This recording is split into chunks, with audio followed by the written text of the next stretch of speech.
La colonisation française, c'est ce qu'on appelle la politique d'assimilation. Du côté français, c'est vraiment de créer des Africains à notre image. C'est ce qu'on leur faisait chanter nos ancêtres, les Gaulois.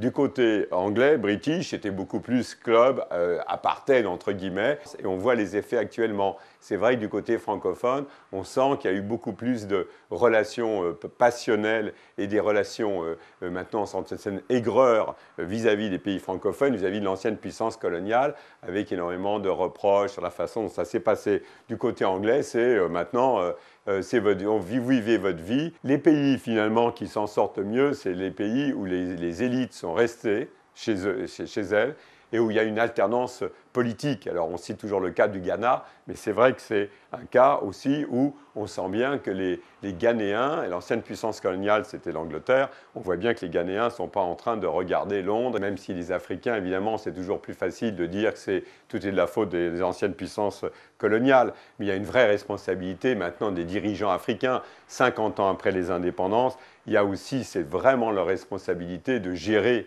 leur pays. Le risque actuellement, c'est qu'il y ait une privatisation avec des grandes fondations, par exemple Bill Gates, mais des grandes fondations américaines ou autres qui sont sur le continent africain, finalement se substituent aux États, dans le sens qu'ils ont des moyens énormes dans les domaines de souveraineté des États comme la santé, l'éducation.